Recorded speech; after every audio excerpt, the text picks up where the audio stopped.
전 세계 경제학자들이 경악했습니다. 멕시코에서 발견된 충격적인 비밀 때문이었죠. 하버드 대학교에서 긴급 세미나가 열렸고 스탠포드와 옥스포드는 즉시 공동 연구팀을 꾸렸습니다. 그들이 발견한 것은 한 나라의 운명을 바꾼 0.4% 집단의 존재였습니다. 멕시코 정부 고위층, 대법원, 주요 대학, 거대 기업들을 조용히 장악한 이들의 정체는 충격 그 자체였죠. 120년 전 절망적인 속임수로 시작된 이야기가 어떻게 한 국가의 미래를 좌우하는 숨겨진 권력이 되었을까요? 미국 최고 싱크탱크가 1년간 급비리에 조사한 결과는 상상을 초월했습니다. 통계적으로 불가능한 일이 현실에서 벌어지고 있었던 것입니다. 그리고 그 모든 기적의 중심에는 우리가 결코 알지 못했던 대한민국의 진짜 힘이 숨어 있었습니다. 과연 무슨 일이 벌어진 걸까요? 시작하기 전 좋아요를 한번 눌러주세요. 영상 제작에 큰 힘이 됩니다. 그럼 지금부터 시작하겠습니다. 저는 엘리자베타 폰 마이어입니다. 독일의 작은 도시에서 태어나 의학을 공부했고 지금은 유엔 난민보건국 소속 의사로 일하고 있습니다. 2019년 겨울 저에게 특별한 임무가 주어졌어요. 멕시코의 의료 현황을 조사하는 일이었죠. 처음엔 그저 평범한 보고서 작성 업무라고 생각했습니다. 멕시코시티 공항에 도착했을 때의 기억이 생생해요. 뜨거운 공기와 함께 밀려오는 복잡한 소음들. 저는 곧바로 유카탄주로 향했습니다. 그곳의 공공병원 데이터를 분석해야 했거든요. 첫 번째 병원에 들어서자마자 이상함을 느꼈습니다. 복도가 너무 조용했어요. 일반적으로 멕시코의 공공병원은 환자들로 북적거리거든요. 그런데 여기는 달랐습니다. 환자 수가 말이 안 돼. 데이터를 들여다보며 중얼거렸죠. 신생아 사망률이 멕시코 평균의 3분의 1 수준이었어요. 중환자실 회복률은 오히려 선진국 수준이었습니다. 처음엔 통계 오류라고 생각했어요. 하지만 두 번째 병원, 세 번째 병원을 방문할수록 패턴이 보이기 시작했습니다. 성과가 좋은 병원들에는 공통점이 있었어요. 의료진 명단을 보면 특정 성씨가 계속 반복됐거든요. 박, 김, 최, 송? 혹시 한국 분이세요? 한 간호사에게 물어봤습니다. 그녀의 이름표에는 마리아 박이라고 적혀 있었어요. 그녀는 미소를 지으며 고개를 끄덕였습니다. 증조 할아버지가 한국에서 오셨어요. 저희 가족은 대부분 의료인이죠. 그 순간 제 머릿속에 퍼즐 조각이 맞춰지기 시작했어요. 이 모든 것이 우연이 아니었습니다. 그날 밤 호텔에서 멕시코 전체 의료진 데이터를 분석했습니다. 한국계로 추정되는 의료진의 비율은 전체의 0.8%에 불과했어요. 하지만 이들이 담당하는 중환자 병동과 수술실에서의 성과는 압도적이었습니다. 도대체 누가 이 사람들을 여기로 보낸 거지? 창밖을 바라보며 혼잣말을 했어요. 멕시코의 밤하늘은 생각보다 별이 많았습니다. 그 별들 사이로 120년 전의 이야기가 숨어 있다는 걸 그때는 몰랐죠. 다음 날 아침 일찍 국립의과대학 도서관을 방문했습니다. 사서에게 한국계 의료인에 대한 자료를 요청했어요. 그녀는 잠시 생각하더니 오래된 논문 하나를 가져왔습니다. 제목을 보는 순간 심장이 뛰었어요. 한인 공동체 후손들이 멕시코 의료 시스템에 미친 영향이라는 논문이었거든요. 저자는 마르코 김이라는 교수였습니다. 논문을 읽으며 놀라움이 커져갔어요. 이 모든 것의 시작은 1905년으로 거슬러 올라갔습니다. 조선에서 온 103명의 사람들이 살리나크루스 항구에 도착했다는 기록이 있었어요. 그들은 애니깽 농장에서 노예 같은 삶을 살았습니다. 하지만 그 지옥 같은 환경에서도 서로를 치료하며 의학 지식을 나누었다고 했어요. 믿을 수 없는 이야기였습니다. 마르코 김 교수의 논문을 읽으며 제 손이 떨리기 시작했습니다. 120년 전 조선인 103명이 멕시코에 도착했다는 기록. 그들의 후손이 지금 멕시코 의료계를 이끌고 있다는 사실이 믿어지지 않았어요. 이게 정말 가능한 일일까? 도서관의 조용한 열람실에서 혼잣말을 중얼거렸습니다. 하지만 데이터는 거짓말을 하지 않았어요. 논문 속 통계는 제가 직접 확인한 것과 정확히 일치했거든요. 멕시코 전체 의사 중 한국계는 겨우 0.8%였습니다. 그런데 중환자 병동 책임자 중 14%가 한국계였어요. 이런 비율이 우연히 나올 수는 없었죠. 다음 날 저는 마르코 김 교수를 직접 만나러 갔습니다. 그는 60대 중반의 온화한 인상을 가진 분이었어요. 사무실 벽에는 한국 전통 그림과 멕시코 민속 공예품이 나란히 걸려 있었습니다. 교수님, 이 연구를 시작하게 된 계기가 궁금합니다. 제 질문에 마르코 김 교수는 잠시 창밖을 바라보더니 말했어요. 제 증조할아버지 이야기를 들으면서부터였습니다. 어렸을 때 할아버지가 들려주신 이야기들이 너무 극적이어서 전설인 줄 알았거든요. 그런데 자료를 찾아보니 모두 사실이었어요. 그는 책상 서랍에서 낡은 사진 한 장을 꺼냈습니다. 흑백 사진 속에는 20여 명의 사람들이 병원 앞에 서 있었어요. 모두들 하얀 가운을 입고 있었습니다. 1960년대 멕시코시티 국립병원 의료진입니다. 이 중 절반이 한국계 의료인이었어요. 사진을 자세히 들여다보니 정말 동양인 얼굴이 많이 보였습니다.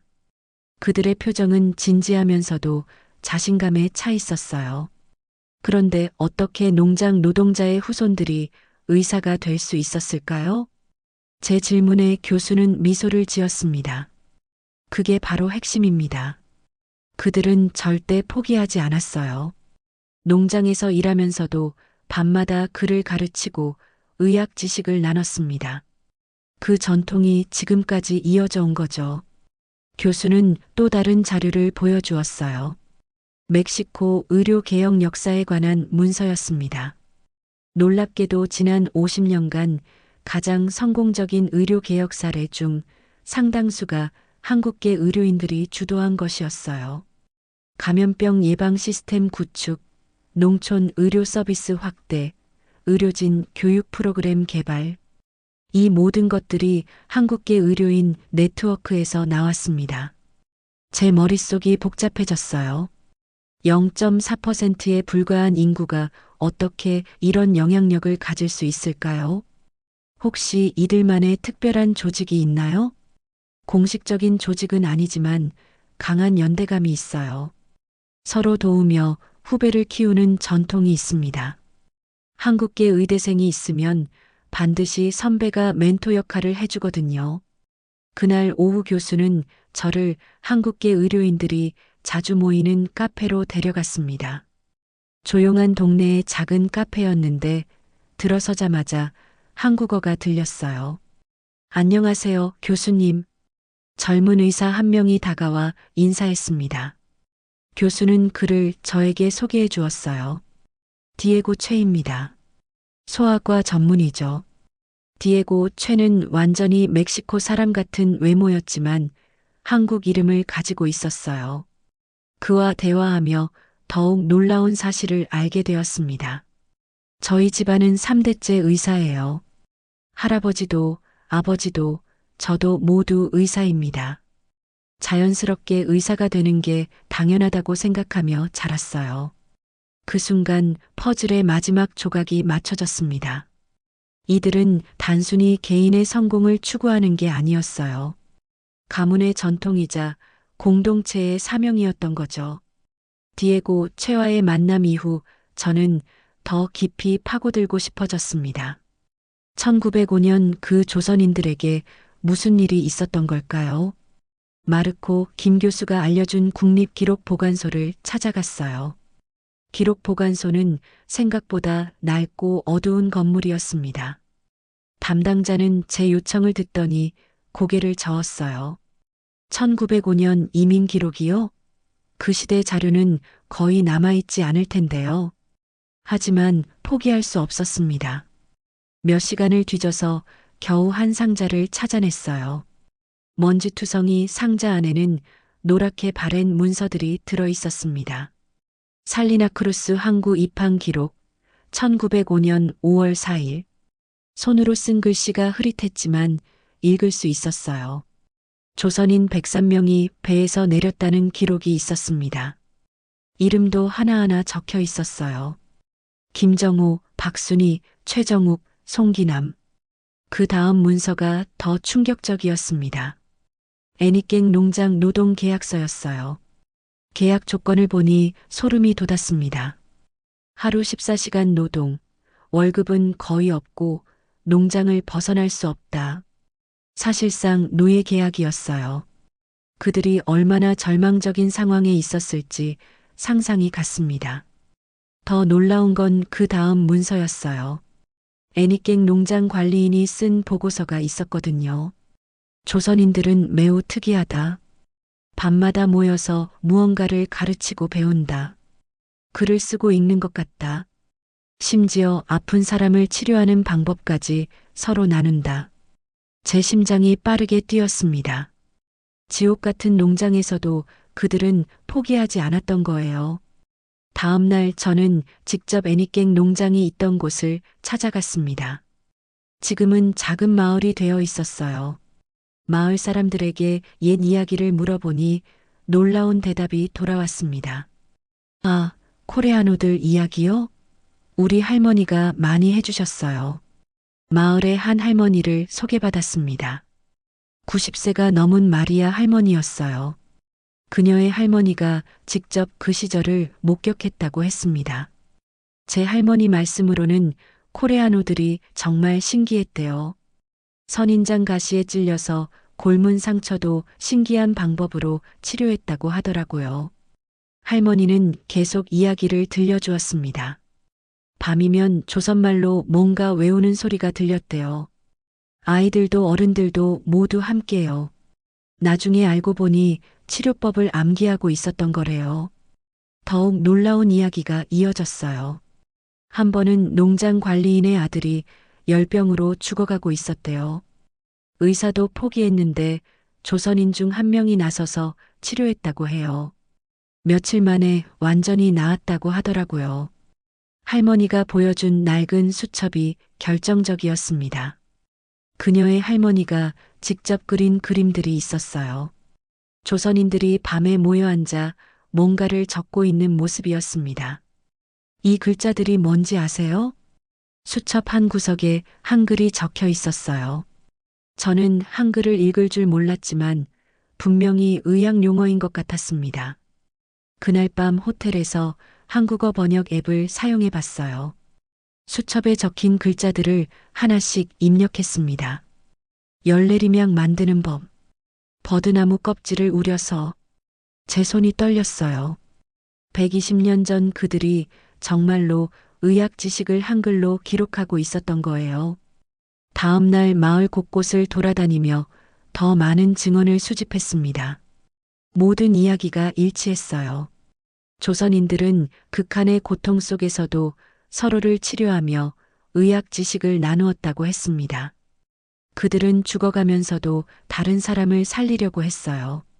한 증인의 말이 제 가슴을 찔렀습니다.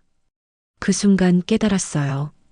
지금 멕시코 곳곳에서 환자를 치료하고 있는 한국계 의료인들의 뿌리가 바로 여기에 있다는 것을요. 애니깽의 지옥에서 피어난 치료 정신이 120년을 거쳐 지금까지 이어져 온 거였습니다. 그들의 후손들이 왜 그토록 의료에 헌신하는지 이제야 이해할 수 있었어요. 애니깽의 진실을 알고 난 후 저는 현재로 돌아왔습니다. 마르코 김 교수가 꼭 만나보라고 추천한 사람이 있었어요. 멕시코 최고의 외과 의사 중 한 명인 안젤리나 최 박사였습니다. 그녀는 특별한 사람이에요. 그녀의 이야기를 들으면 코레아노들의 정신을 이해할 수 있을 거예요. 교수의 말에 따라 저는 과달라하라의 한 산간 병원을 찾아갔습니다. 도시에서 3시간을 달려야 하는 외진 곳이었어요. 병원에 도착했을 때 첫인상이 강렬했습니다. 60대 초반으로 보이는 여성이 수술복을 입고 나오고 있었어요.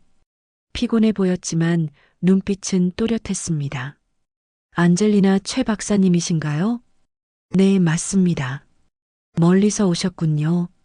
그녀의 목소리는 따뜻했지만 어딘지 모르게 슬픔이 묻어 있었어요. 사무실로 안내받으며 벽에 걸린 사진들을 봤습니다. 수많은 수술 장면과 환자들과의 사진이 있었어요. 박사님은 어떻게 이 외진 병원에 오게 되셨나요? 제 질문에 안젤리나 최는 잠시 침묵했습니다. 그리고는 깊은 한숨을 쉬더니 말을 시작했어요. 30년 전 이야기네요. 저는 멕시코시티에서 가장 유명한 성형외과 의사였어요. 부유한 환자들만 상대했죠. 그녀는 창밖을 바라보며 계속했습니다. 그때 저는 같은 의사인 남자와 결혼을 앞두고 있었어요. 상류층 결혼식이었죠. 모든 것이 완벽했습니다. 그런데 무슨 일이 있었나요? 결혼식 전날 밤이었어요. 제 증조할아버지 최정욱에 대한 자료를 우연히 읽게 됐거든요. 그분이 애니깽 농장에서 겪었던 일들을 알게 된 거죠. 안젤리나 최의 목소리가 떨리기 시작했습니다. 증조할아버지는 농장에서 매일 죽어가는 사람들을 치료하셨대요. 자신도 아픈데 말이에요. 그런데 저는 돈 있는 사람들 코만 높여주고 있었던 거예요. 그녀는 잠시 말을 멈췄습니다. 그리고는 결정적인 이야기를 들려주었어요. 결혼식 당일 아침 웨딩드레스를 입고 있는데 갑자기 깨달았어요. 증조할아버지가 당했던 고통을 잊고 산다면 저는 사람이 아니라고요. 그래서 결혼을 취소하신 건가요? 웨딩드레스를 벗고 차에 올라탔어요. 신랑과 하객들이 기다리고 있었는데 말이에요. 그리고 곧바로 이곳으로 왔습니다. 믿을 수 없는 이야기였어요. 완벽한 결혼식을 포기하고 상간 병원으로 온 거였습니다. 후회하지 않으셨나요? 처음엔 힘들었어요. 가족들도 모두 반대했고 약혼자는 저를 미쳤다고 했거든요. 하지만 이곳에서 첫 수술을 했을 때 확신했어요. 안젤리나 최는 책상 서랍에서 낡은 사진을 꺼냈습니다. 어린 소녀가 침대에 누워있는 사진이었어요. 8살 마리아라는 아이였어요. 선천성 심장 질환으로 죽어가고 있었죠. 수도에서는 수술비가 너무 비싸서 치료받을 수 없었던 아이예요. 그녀의 눈에 눈물이 맺혔습니다. 그 아이를 살렸을 때 깨달았어요. 이게 바로 증조할아버지가 하고 싶었던 일이구나. 가진 자를 더 예쁘게 만드는 게 아니라 죽어가는 사람을 살리는 것이구나. 그 아이는 지금 어떻게 지내나요? 마리아는 지금 30대 간호사가 되어서 이 병원에서 일하고 있어요. 제가 수술한 환자들 중 상당수가 의료진이 되어 돌아왔습니다. 정말 놀라운 이야기였어요. 한 사람의 선택이 수많은 사람의 인생을 바꾼 거였습니다. 나의 고집은 피 속에 있어요.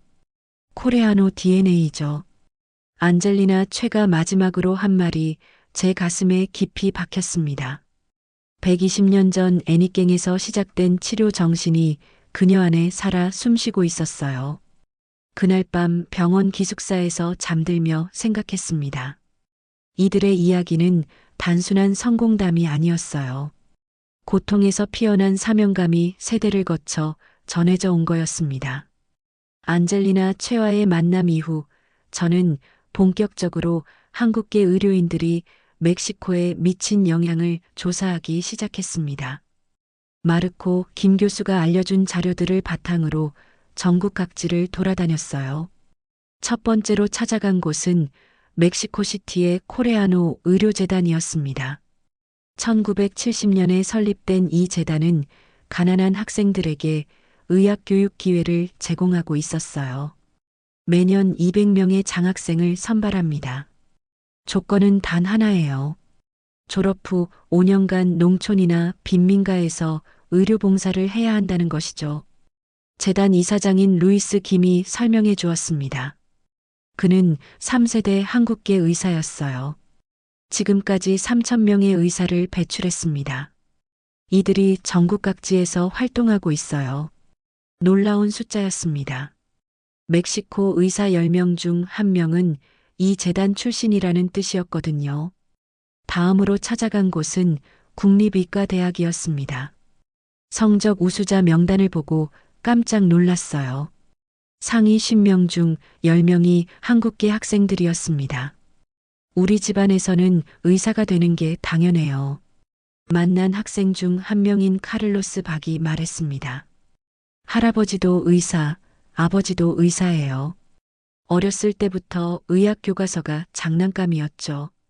그는 웃으며 계속했어요. 저희는 어려서부터 가족 모임 때마다 의학 토론을 해요. 할아버지가 경험담을 들려주시고 아버지가 최신 의학 이론을 설명해 주시죠. 이런 가정 교육이 얼마나 강력한지 실감할 수 있었습니다. 그 다음 주에는 전국 의료기관 현황을 파악해 봤어요. 결과는 충격적이었습니다. 멕시코 전역 500개 공공의료기관 중 110곳이 한국계 의료진이 핵심 역할을 하고 있었어요. 특히 감염병 예방 분야에서의 성과가 눈에 띄었습니다. 2009년 신종플루가 멕시코에서 시작됐을 때 가장 빠르게 대응한 것도 한국계 의료진들이었어요. 당시 저희가 개발한 예방 시스템이 국가 표준이 되었습니다. 전염병 관리센터의 박 소장이 자랑스럽게 말했습니다.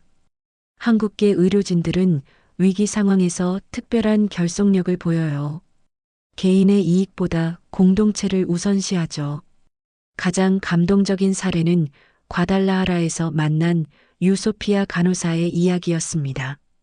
그녀는 고아원에서 자란 한국계 사세였어요.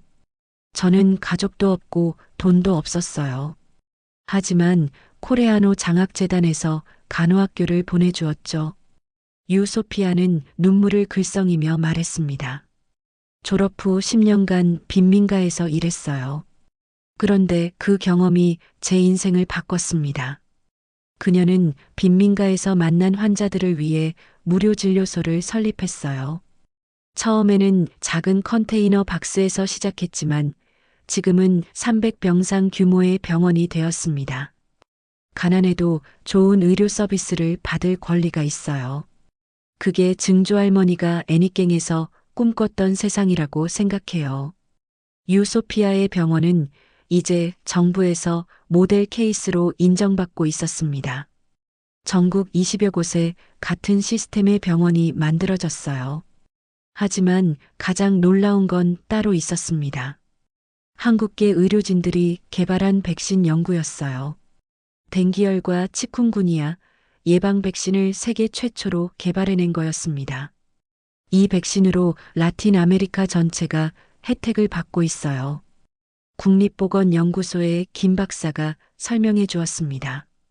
개발 특허를 팔면 수십억 달러를 벌 수 있었지만 저희는 무료로 공개했습니다. 왜 그런 선택을 하셨나요? 증조 할아버지들이 애니깽에서 서로 치료법을 나눈 정신을 이어받은 거예요. 의학 지식은 독점하는 게 아니라 나누는 거라고 배웠거든요. 그 순간 저는 완전히 이해했습니다. 이들은 단순히 성공한 의료인이 아니었어요. 120년 전 조상들의 희생과 정신을 현대에 되살린 사람들이었습니다. 데이터로만 봐도 놀라웠습니다. 한국계가 주도한 의료 혁신으로 멕시코의 평균 수명이 3년 늘어났어요. 영아 사망률은 30% 감소했습니다. 0.4%의 사람들이 정말로 한 나라의 의료 시스템을 바꿔놓은 거였습니다. 한국계 의료인들의 놀라운 성과를 조사하면서도 저는 한 가지 궁금한 점이 있었습니다. 모든 한국계 후손들이 다 이 길을 따르는 건 아닐 텐데요. 반발하거나 거부하는 사람은 없을까요? 그 답을 에스테반 김이라는 청년에게서 찾을 수 있었습니다. 마르코 김 교수가 조심스럽게 소개해준 인물이었어요. 그 친구는 좀 특별한 경우예요. 코레아노 가문에서 태어났지만 의료계를 거부하고 미국으로 떠난 아이거든요. 교수의 설명을 듣고 더욱 호기심이 생겼습니다. 에스테반 김은 현재 30대 초반으로 멕시코시티에서 가장 유명한 한국계 의료 가문 출신이었어요. 그를 만나기 위해 조금 특별한 방법을 써야 했습니다. 그는 2020년 미국에서 돌아온 후 거의 외부 접촉을 하지 않고 있었거든요. 마침내 만난 에스테반 김은 예상과 달리 차분하고 진중한 인상이었습니다. 하지만 그의 눈에는 깊은 상처가 남아있는 것 같았어요. 저는 어렸을 때부터 의사가 되기 싫었어요. 그의 첫마디가 충격적이었습니다. 할아버지도 의사, 아버지도 의사, 삼촌들도 모두 의사였죠. 가족 모임 때마다 의학 이야기만 나왔어요. 저는 그게 너무 싫었습니다. 에스테반은 어린 시절의 기억을 털어놓기 시작했어요. 다른 아이들은 만화나 게임 이야기를 하는데 저희 집에서는 해부학 교과서가 장난감이었어요. 생일 선물로 청진기를 받았을 때 정말 울고 싶었습니다. 더 큰 문제는 주변의 시선이었다고 했어요. 학교에서도 선생님들이 저를 특별하게 봤어요. 김가문 아들이니까 당연히 의대 갈 거라고 생각했죠. 그 기대감이 너무 부담스러웠습니다. 고등학교 졸업과 함께 에스테반은 큰 결정을 내렸어요. 가족들 몰래 미국 대학에 지원한 거였습니다. 전공은 컴퓨터 공학이었어요. 아버지가 얼마나 실망하셨는지 몰라요. 가문의 전통을 깨뜨렸다고 하시더라고요. 가족들과 연락을 끊으셨나요? 처음 몇 년은 거의 연락하지 않았어요. 저는 김 씨가 아니라 에스테반 스미스라고 이름도 바꿨습니다. 미국에서의 10년간 에스테반은 성공적인 프로그래머로 살았어요. 실리콘밸리의 유명한 IT 회사에서 높은 연봉을 받으며 일했습니다. 한국계라는 정체성을 완전히 지우고 싶었어요. 멕시코에 대한 이야기도 하지 않았죠. 하지만 2020년 코로나 팬데믹이 그의 인생을 완전히 바꿔놓았습니다. 미국에서 코로나 때문에 난리가 났을 때 멕시코 뉴스를 우연히 봤어요. 제 가족이 운영하는 병원이 무료로 코로나 환자들을 치료하고 있더라고요. 뉴스 영상 속에서 에스테반의 아버지가 24시간 교대로 환자들을 돌보고 있었어요. 70세가 넘은 나이에도 불구하고 말이죠. 그때 깨달았어요. 제가 한국계라는 이유로 받았던 편견과 기대감이 사실은 자랑스러운 거였다는 거요. 더 결정적인 순간은 CNN에서 나온 특집 방송이었어요. 멕시코의 한국계 의료진들이 코로나 대응에서 보여준 헌신적인 모습이 전 세계에 알려진 거였습니다. 전 세계 언론이 우리 가족의 병원을 주목하고 있었어요. 할아버지가 120년 전 애니깽에서 꿈꿨던 세상이 현실이 된 거죠. 2020년 말 에스테반은 모든 것을 정리하고 멕시코로 돌아왔습니다. 10년 만의 귀향이었어요. 공항에서 아버지를 봤을 때 눈물이 났어요. 제가 도망쳤던 10년 동안 아버지는 더 많은 환자들을 살리고 계셨거든요. 가족과의 화해는 쉽지 않았어요. 하지만 에스테반은 자신만의 방식으로 가문의 전통에 기여하기로 했습니다. 저는 의사가 될 수는 없지만 IT 기술로 의료진들을 도울 수 있어요. 그는 현재 가족병원의 전산 시스템을 혁신하고 있어요. 인공지능을 활용한 진단 보조 시스템을 개발 중입니다. 나는 이 피를 부정했지만 이 피는 나를 지켜냈어요. 에스테반의 마지막 말이 깊이 와닿았습니다. 그는 다른 방식이지만 결국 조상들의 치료 정신을 이어받고 있었어요. 지금 그는 할아버지의 유산을 이어받아 병원 운영에 참여하고 있습니다. 의사는 아니지만 기술로 더 많은 환자를 살리는 일에 헌신하고 있어요. 도망쳤던 피가 결국 그를 집으로 데려온 거였습니다. 에스테반 김과의 만남 이후 저는 멕시코 정부가 한국계 의료인들을 어떻게 평가하고 있는지 궁금해졌습니다. 이렇게 큰 기여를 하고 있는데 공식적인 인정은 받고 있을까요? 그 답은 2021년 5월에 찾을 수 있었습니다. 멕시코 의회에서 역사적인 일이 벌어진 거예요. 보건부 장관실에서 연락이 왔어요. 제가 한국계 의료인에 대해 연구하고 있다는 소식을 듣고 특별한 제안을 해온 거였습니다. 곧 의회에서 중요한 법안이 논의될 예정입니다. 참관하실 의향이 있으신가요? 무슨 법안인지 자세히 알려주지 않았지만 직감적으로 중요한 일이라는 걸 알 수 있었어요. 2021년 5월 4일 멕시코 의회 방청석에 앉아 있었습니다. 의원들이 하나둘 자리를 채우고 있었어요. 분위기가 예사롭지 않았습니다. 의장이 마이크 앞에 섰을 때 제 심장이 빠르게 뛰기 시작했어요. 오늘 우리는 멕시코 역사상 가장 특별한 법안을 논의하게 되었습니다. 의장의 목소리가 의회 전체에 울렸어요. 1905년 5월 4일 103명의 조선인이 우리나라에 도착했습니다. 그들은 고통 속에서도 치료의 정신을 잃지 않았고 그 후손들이 지금 우리나라 의료계를 이끌고 있습니다. 방청석에서 숨소리조차 들리지 않았어요. 모든 사람이 숨을 죽이고 들었습니다. 따라서 매년 5월 4일을 코레아노 의료인의 날로 지정하는 법안을 상정합니다. 그 순간 제 눈에서 눈물이 흘러내렸어요. 120년 전 지옥 같은 농장에 도착했던 그날이 이제 기념일이 되는 거였습니다. 첫 번째 발언자는 여당 의원이었어요. 코레아노 의료진들 덕분에 우리나라 평균 수명이 3년 늘어났습니다. 영아 사망률은 30% 감소했어요. 이들의 기여를 공식적으로 인정해야 합니다. 야당 의원도 같은 의견이었어요. 정치적 성향을 떠나서 이것은 인정해야 할 사실입니다. 0.4%의 인구가 우리나라 의료 시스템을 혁신했어요. 한 의원이 감동적인 사례를 들려주었습니다.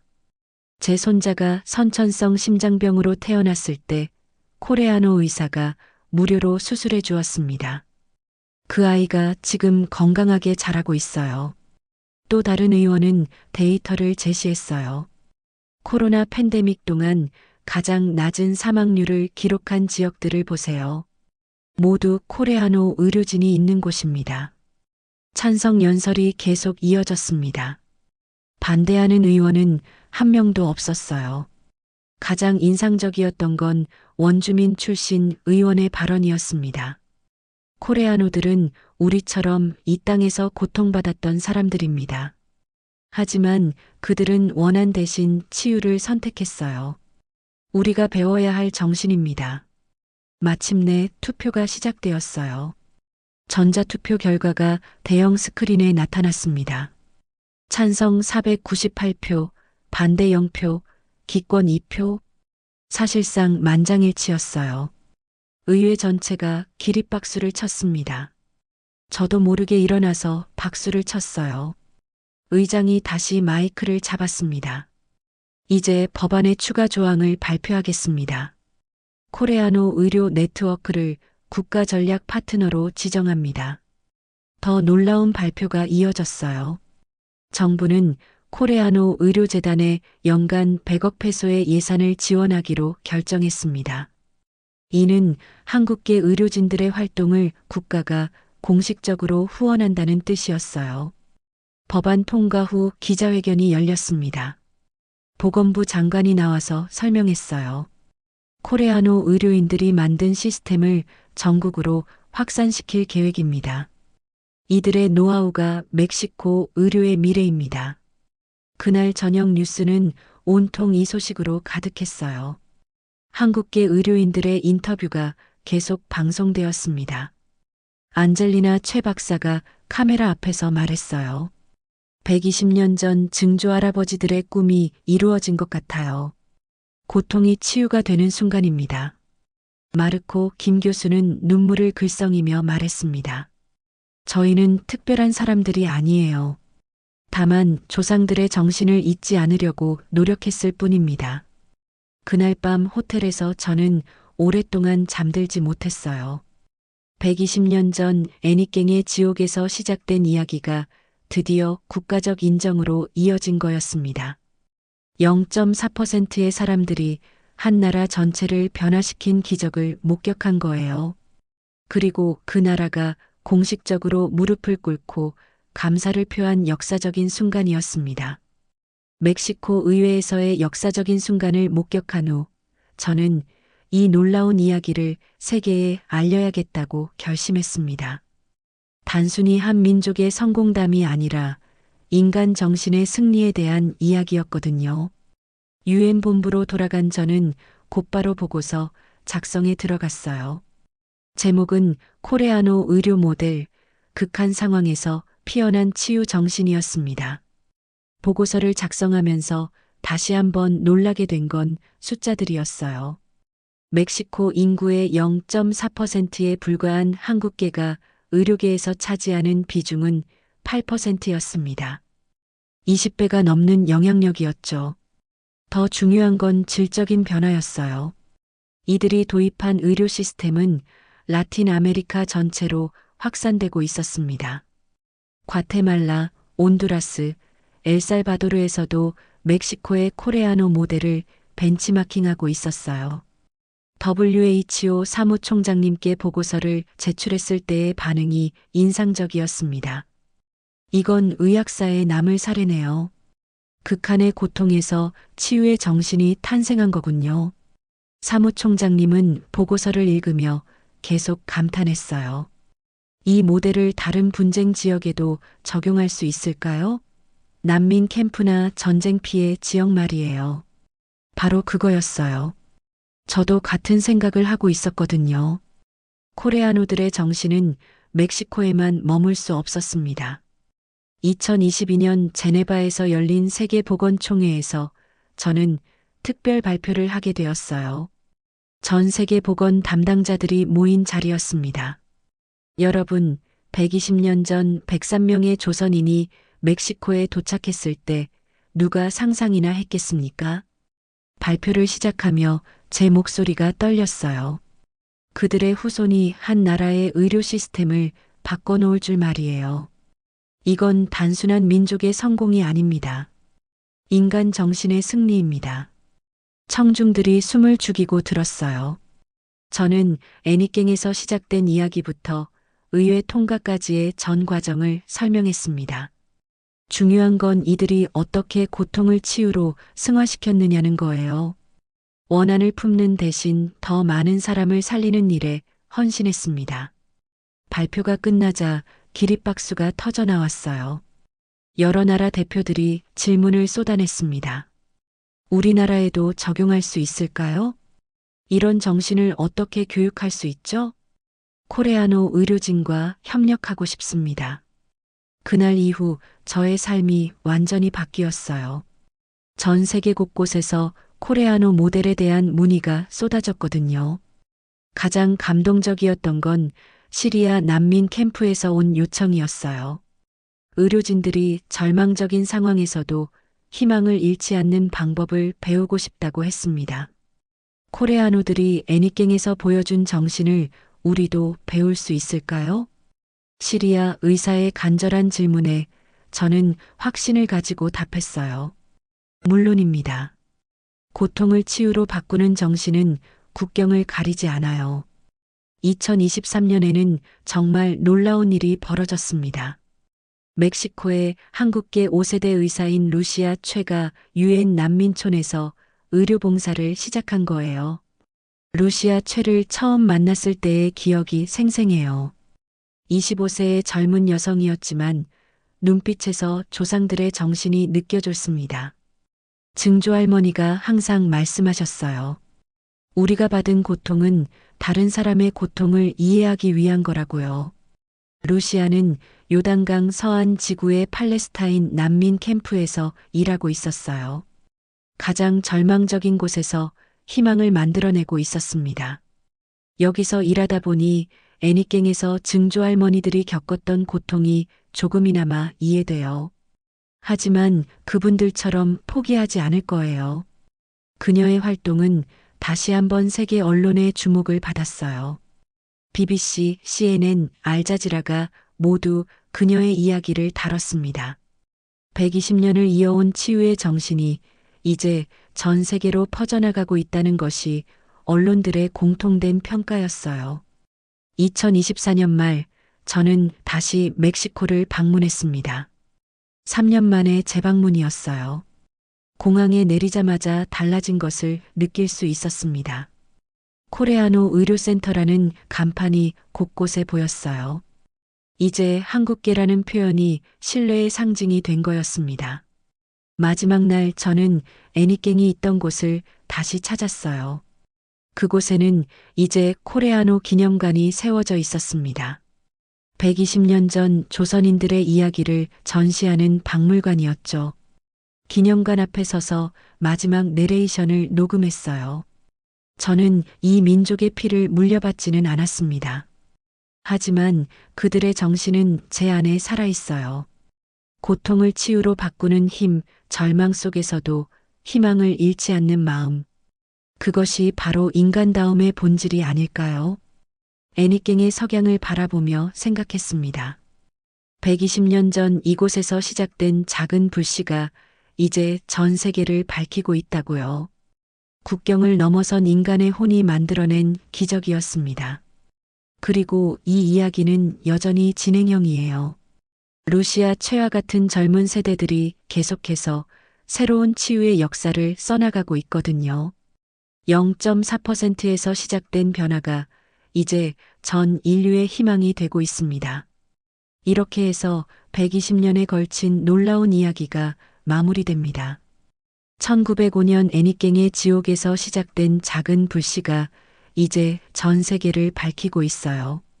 저는 이 조사를 통해 깨달았습니다. 진정한 성공은 개인의 영광이 아니라 공동체의 치유에 있다는 것을요. 한국계 의료인들이 보여준 것은 단순한 의학적 성취가 아니었어요. 고통을 희망으로 바꾸는 인간 정신의 승리였습니다. 멕시코 곳곳에서 환자를 돌보고 있는 코레아노 의료진들. 그들의 가슴에는 여전히 증조 할아버지들의 치료 정신이 살아 숨쉬고 있어요. 그리고 그 정신은 이제 국경을 넘어 전 인류의 희망이 되고 있습니다. 0.4%에서 시작된 변화. 그것이 바로 우리가 살고 있는 이 세상에서 여전히 가능한 기적이라는 걸 보여주고 있어요. 오늘도 세계 어딘가에서 새로운 치유의 이야기가 시작되고 있을 겁니다. 이런 감동적인 이야기를 들려드립니다. 감동여행 채널 구독과 좋아요 부탁드려요. 여러분과 함께 더 많은 희망의 이야기를 나누고 싶습니다.